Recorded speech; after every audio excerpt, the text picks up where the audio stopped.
Hello दोस्तों, उत्थान science academy के यूट्यूब चैनल पर आप सभी का स्वागत है। और एक बार फिर से हाजिर हूं मैं एग्रोनॉमी के इंपॉर्टेंट क्वेश्चंस को लेकर। आज के जो क्वेश्चंस है काफी इंपॉर्टेंट है। आज अपन डब्ल्यू का जो लेवल होता है उसके भी हमने दो चार क्वेश्चन पुटअप किए हैं।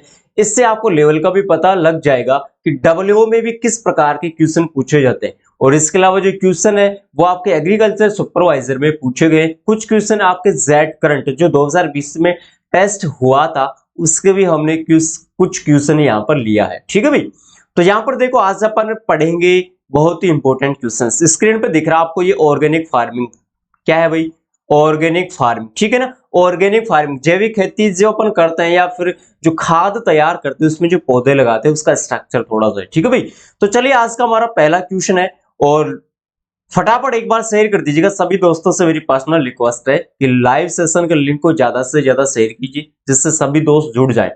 चलिए पहला क्वेश्चन लेते हैं आज का हमारा, और पहला क्वेश्चन स्क्रीन के सामने है मेरे दोस्त। पहला क्वेश्चन है राजस्थान में कितने जलवायु खंड है। देखो भाई जनरल क्वेश्चन है लेकिन सबसे ज्यादा पूछा जाने वाला क्वेश्चन है, मोस्ट इंपोर्टेंट है। राजस्थान में कितने जलवायु खंड है, देखते सबसे पहले कौन आंसर देता है।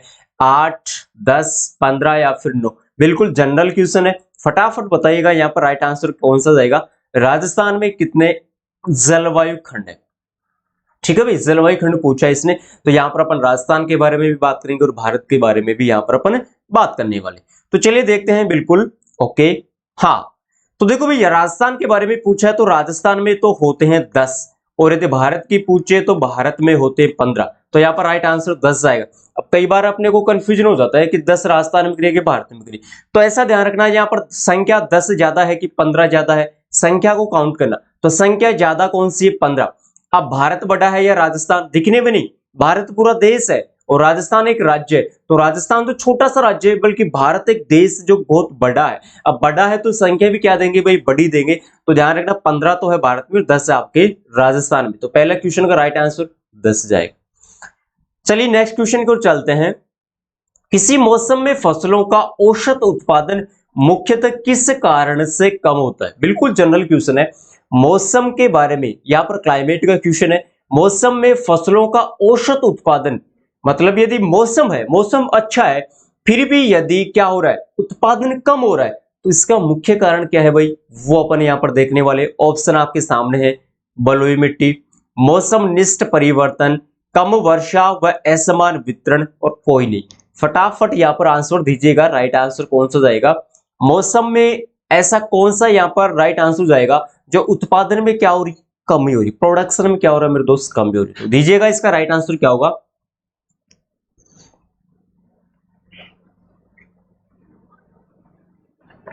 हाँ चलिए इसका जो आंसर जाएगा बिल्कुल सही है, थर्ड आंसर जाएगा, मतलब कम वर्षा और असमान वितरण। यदि वर्षा कम हो रही है तो भी क्या होगा, हमें नुकसान होगा। क्या होगा मेरे दोस्त, नुकसान होगा। और उस वर्षा का वितरण है वो असमान है, मतलब कहीं पर हो गई कहीं पर नहीं हुई। तो कम वर्षा हो रही है तो भी नुकसान है, और दूसरा नुकसान क्या हुआ, उसका वितरण क्या हो रहा है, असमान हो रहा है। ठीक है मेरे दोस्तों, यहाँ पर राइट आंसर कौन सा जाएगा, थर्ड जाएगा। नेक्स्ट क्वेश्चन को लेते हैं यहाँ पर। निम्न में से कौन सी फसल का कम तापमान से सबसे ज्यादा प्रभावित होती है। सबसे ज्यादा प्रभावित कौन सी होती है, यहां पर देखिएगा, कौन सी फसल कम तापमान से सबसे ज्यादा प्रभावित होती है। गेहूं, गेहूं, जौ, इसके अलावा चना और सरसों। तो यहां पर राइट आंसर कौन सा जाएगा, दीजिएगा मुझे इसका राइट आंसर। कौन सी फसल है जो कम तापमान मतलब पाले को सहन नहीं कर सकती, उस फसल का नाम दीजिएगा। देखो ये सभी फसलें रब्बी की फसल है। एक चीज तो हमारी क्लियर होती है कि रब्बी ऋतु की फसलें हैं। रब्बी ऋतु की क्या है मेरे दोस्त, ये आपकी फसलें हैं। तो यहाँ पर कौन सी फसल है जिसको तापमान कम से कम चाहिए, उसका राइट आंसर कौन सा आएगा, फटाफट दीजिएगा या मुझे। चलिए चेक कर लेते हैं, देखिए कौन आंसर बता रहा है यहाँ पर। ओके, कोई फर्स्ट बता रहा है, कोई थर्ड बता रहा है, यहाँ पर कुछ बच्चे 4 भी बता रहे हैं। ओके, तो देखो भाई गेहूं और जौ का जो टेम्परेचर होता है एवरेज की बात करें तो 20 to 25 डिग्री सेंटीग्रेड होता है, 25 से 30 डिग्री होता है एवरेज की बात करें। ठीक है भाई, चने का थोड़ा कम होता है। सरसों क्या क्या है, सरसों एक ऐसी फसल है जो पाला सहन नहीं कर सकती फलों में, जैसे बात करें तो आंवला। ठीक है भाई, इसके अलावा मोस्टली आंवला ही आता है यहाँ तो सरसों एक ऐसी फसल है जो तापमान मतलब पाले को सहन नहीं कर सकती, कम तापमान को नहीं कर सकती सहन। ठीक है भाई, तो ध्यान रखना, बहुत जबरदस्त क्वेश्चन है। तो यहाँ पर मस्टर्ड आपका राइट आंसर जाएगा। ठीक है भाई, मस्टर्ड बिल्कुल जनरल क्वेश्चन है, तो यहाँ पर मस्टर्ड आपका राइट आंसर जाएगा। चलिए नेक्स्ट क्वेश्चन को लेते हैं। निम्न में से कौन सी मुख्य ग्रीन हाउस गैस है? येलो सर, बिल्कुल जनरल क्वेश्चन है, ये भी क्वेश्चन पूछा गया है, मोस्ट इंपोर्टेंट है। ग्रीन हाउस, अब ऐसी बात करें कि सर आपको कि सर वैसे तो सभी ग्रीन है ये, लेकिन इसने क्या कहा है? मुख्य कहा है। शब्द को, क्वेश्चन को ध्यान से पढ़ना। इसने कहा कि मुख्य, क्योंकि ये सभी गैसें कैसी है? ये भाई ग्रीन हाउस गैस है, मीथेन भी है, नाइट्रस ऑक्साइड भी है, ओजोन भी है, कार्बन डाइऑक्साइड, लेकिन इसने क्या कहा? मुख्य कौन सी? तो यहाँ पर राइट आंसर दीजिएगा। चलिए देखते हैं सबसे पहले कौन बताता है यहाँ पर right answer. Okay, different answer आ रहे हैं, बिल्कुल एग्जैक्ट आंसर आना चाहिए। हाँ, कुछ बच्चों का आंसर सही आ रहा है। बिल्कुल यहाँ पर जो मुख्य जाएगा वो CO2 जाएगा। देखिए दोस्त, जबरदस्त क्वेश्चन है। कार्बन डाइऑक्साइड गैस है, ये मुख्य ग्रीन हाउस गैस है। बाकी ये भी ग्रीन हाउस है, ये भी ग्रीन हाउस है, ये भी ग्रीन हाउस है, डोंट वरी। लेकिन इसने कहा कि मुख्य कौन सी है, तो वो आपका CO2 जाएगा यहाँ पर राइट आंसर। ठीक है भाई, राइट आंसर कौन सा जाएगा? CO2 जाएगा। ओके, चलिए नेक्स्ट क्वेश्चन लेते हैं आज का हमारा। सर्वाधिक हरित खाद वाली फसल, इसने पूछा है ग्रीन मैन्योर।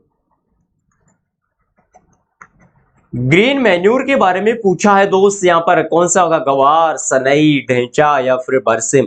ढेंचा, डिंग चिक्का है, गाना भी है ना, डिंग चिक्का डिंग चिक्का। तो बता दो भाई यहाँ पर राइट आंसर कौन सा जाएगा? बिल्कुल जनरल क्वेश्चन है, लेकिन क्वेश्चन को ध्यान से पढ़ना। वैसे सरी यहाँ पर सभी जो फसल है ऑल क्रॉप्स कैसी है? ग्रीन यहाँ पर मैन्योर वाली है, लेकिन इसने क्या कि सर्वाधिक, ऐसे क्वेश्चन गलत होते हैं, आते हुए भी गलत हो जाते हैं। ठीक है भाई, तो देखो सर्वाधिक यहाँ पर पूछा कि सर्वाधिक हरी खाद वाली फसल कौन सी है। अब पहचान आपको करना है, यहाँ पर देखो मैंने फोटो भी लगा रखी है, अब आपको पहचान करनी है यहाँ पर कौन सा राइट आंसर जाएगा। चलिए यहाँ पर चेक कर लेते हैं एक बार कौन सा स्टूडेंट्स राइट आंसर बताया था। हाँ,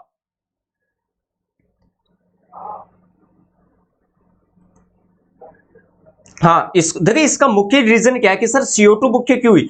क्योंकि पिछले वर्षों से 10-15 वर्षों की अपन बात करें तो इस गैस का उत्सर्जन क्या हो रहा? बढ़ रहा है, वायुमंडल में भी बढ़ रही है, मृदा में भी बढ़ रही है। इसका उत्सर्जन बढ़ रहा है, इसलिए ये क्या हो गई? मुख्य ग्रीन हाउस गैस है। ठीक है, इसका रीजन ये था। ओके भाई, ठीक है, तो बता दो यहाँ पर राइट आंसर कौन सा जाएगा। बच्चे यहाँ पर डिफरेंट बता रहे। ग्वार, क्लस्टर बीन इसको कहते हैं, सनई, ठीक है भाई, क्रोटोलेरिया जुन्सिया, क्रोटोलेरिया जुन्सिया, ढेंचा सिसबेनिया एकुलेटा, सिसबेनिया एकुलेटा।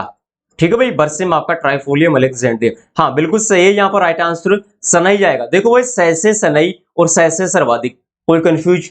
सैसे सर्वाधिक और सैसे सनई, तो यहाँ पर ये सनई की फसल है मेरे दोस्त। सनई हरित खाद वाली, सर्वाधिक हरित खाद इससे प्राप्त होता है, मतलब नाइट्रोजन जिसमें अच्छी मात्रा में होती है। ठीक है, जिससे फसलों का जो उत्पादन है वो अच्छा प्राप्त होता है, बजाय ढेंचा, गवार और बरसिम की तुलना में। ठीक है भाई, तो यहाँ पर राइट आंसर कौन सा जाएगा? सनई जाएगा। चलिए नेक्स्ट क्वेश्चन को लेते हैं। FIM में नाइट्रोजन की मात्रा कितनी होती है? FIM, farm yard manure, farm yard manure, इसको क्या कहते हैं मेरे दोस्त? गोबर की खाद, गोबर की खाद कहते हैं मेरे दोस्त इसको। ठीक है, ये आपके स्क्रीन के सामने ये गोबर की खाद इस प्रकार से, ठीक है, थोड़ी तैयार की जाती है। यहाँ पर घास फूस भी पड़ा हुआ है। तो यहाँ पर इसने पूछा है नाइट्रोजन की मात्रा। अब ये क्वेश्चन आपके पूछा हुआ है, मोस्ट इंपोर्टेंट है। 0.5%, 1%, 1.5% या 2%। FIM में नाइट्रोजन की मात्रा पूछी है। नाइट्रोजन, फॉस्फोरस और पोटास, तीनों के बारे में अपन यहाँ डिस्कस करने वाले। पहले आप राइट आंसर दीजिएगा, फिर आपको मैं NPK की मात्रा यहाँ पर आपको बताने वाला हूं। ठीक है भाई, तो दीजिएगा राइट आंसर कौन सा होगा यहाँ पर। ओके, बिल्कुल सभी बच्चों का आंसर सही आ रहा है। 0.5%, 0.25% और यहाँ पर 0.5%। ठीक है, यहां पर देखो नाइट्रोजन और पोटास की मात्रा इक्वल होती है, नाइट्रोजन और पोटास की मात्रा इक्वल होती है, रटने की बिल्कुल कोशिश मत करना। ठीक है भाई, बस फास्फोरस की मात्रा आधी होगी। कोई दिक्कत? तो यहाँ पर राइट आंसर कौन सा जाएगा? फर्स्ट जाएगा। कौन सा जाएगा मेरे दोस्त? यहाँ पर फर्स्ट आंसर जाएगा। बहुत बार पूछा हुआ क्वेश्चन है, सदाबहार क्वेश्चन है। नेक्स्ट क्वेश्चन को लेते हैं। निम्न में से कौन सा मुक्त जीवी नाइट्रोजन फिक्सिंग माइक्रोब नहीं है? डब्ल्यू में पूछा हुआ क्वेश्चन है, डब्ल्यू 2012 में। बता दीजिएगा, यहाँ पर नहीं है पूछा इसने। कौन सा मुक्त? इसका मतलब एक चीज तो क्लियर है, ये सभी के सभी नाइट्रोजन फिक्सेशन का कार्य करते हैं, लेकिन इसने कहा कि नहीं है। एक शब्द मैंने गलत बोल दिया, नहीं मतलब सभी का मतलब नहीं है, सभी नहीं है, इस मतलब एक नहीं है। तो यहाँ पर एजेटोबैक्टर, राइजोबियम, नोस्टॉक या बिंजरेकिया नाइट्रोजन फिक्सिंग माइक्रोब नहीं है, मतलब ये काम पूर्ण रूप से नहीं करता है। तो यहाँ पर राइट आंसर कौन सा जाएगा? चलिए बता दीजिएगा, बिल्कुल जनरल क्वेश्चन है। इस प्रकार से आपके हो सकता है ये क्वेश्चन आपके सुपरवाइजर में रिपीट हो जाए। ठीक है भाई, तो बता दो फटाफट यहाँ पर राइट आंसर कौन सा जाएगा?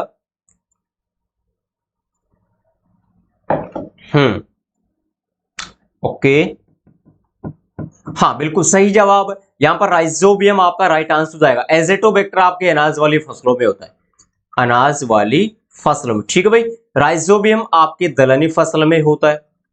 ओके, नोस्टॉक एक क्या होता है? नोस्टॉक इस प्रकार का साइनोबैक्टीरिया है। क्या है मेरे दोस्त? साइनोबैक्टीरिया है। ओके दोस्त, तो यहां पर राइट आंसर कौन सा जाएगा? आपका राइजोबियम जाएगा। चलिए नेक्स्ट क्वेश्चन को लेते हैं। यहां पर लाइकेन किस वायु संदूषक के प्रति संवेदनशील होते हैं? ये लाइकेन का डायग्राम है। लाइकेन, लाइकेन क्या होता है? लाइकेन होता है एक छोटी वनस्पतियों का एक समूह। लाइकेन क्या होता है? छोटी वनस्पतियों का एक समूह। ठीक है, समूह होता है। यहां पर देखिए छोटी छोटी वनस्पति आपको दिख रही है मेरे दोस्त, ये लाइकेन होती है। वर्षा के दिनों में देखा होगा आप, गोबर की खाद के आसपास आपको डेफिनेट दिखेंगी। वो सभी चीज क्या होती है? वो लाइकेन होती है वर्षा ऋतु में। तो कौन सा यहाँ पर संवेदनशील है? N2O, SO2, CO2 या फिर कार्बन मोनोऑक्साइड? बहुत जबरदस्त क्वेश्चन है मेरे दोस्त, ये भी आपका डब्ल्यू में पूछा हुआ है, सुपरवाइजर में भी ये क्वेश्चन पूछा हुआ है। तो यहाँ पर संवेदनशील कौन सा है? यहाँ पर बिल्कुल आंसर दीजिएगा मुझे। CO2, NO2, sorry N2O, SO2 या फिर CO। देखो भाई जनरल क्वेश्चन है, आपको आना ही चाहिए, ऐसे क्वेश्चन आपके क्लियर होने चाहिए, तभी आपका कंपटीशन फाइट हो पाएगा। ओके, हाँ बिल्कुल।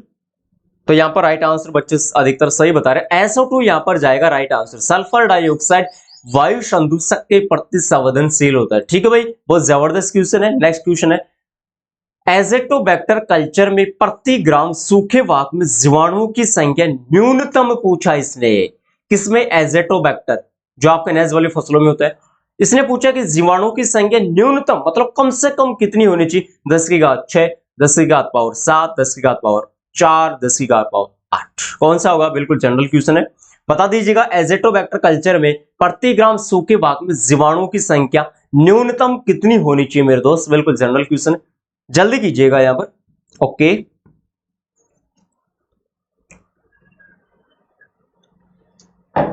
हाँ हाँ बिल्कुल सही है, 10 की घात 7 यहाँ पर राइट आंसर जाएगा। 10 की घात 7 मतलब 7 जीरो लगा सकते हो यहाँ पर, कोई दिक्कत नहीं। इतनी संख्या में जीवाणु की संख्या इससे कम नहीं होनी चाहिए, कम से कम है, बजाय इससे ज्यादा ही होनी चाहिए। ठीक है, और आज का हमारा लास्ट क्वेश्चन है, केचुए की खाद किसकी सहायता से बनाई जाती है? आप यकीन नहीं करोगे, ये डब्ल्यू 2012 में पूछा हुआ क्वेश्चन है। तभी तो मैंने कहा है, कितने ही लेवल के एग्जाम क्यों ना हो, कुछ क्वेश्चन ऐसे होते हैं जो नॉर्मल पूछे जाते हैं। बल्कि आप तो सुपरवाइजर की तैयारी कर रहे हो, जेड की तैयारी कर रहे हो, आईसीआर की तैयारी कर रहे हो, बीएचयू की तैयारी कर रहे हो, 11th में हो, 12th में हो, कोई भी स्टूडेंट्स हो, डब्ल्यू में इस प्रकार के क्वेश्चन पूछे गए मेरे दोस्त। बिल्कुल जनरल। केचुए की खाद क्या कहलाती है? यहाँ पर केचुआ आप देख सकते हो वर्मी कंपोस्ट है, किसान का मित्र।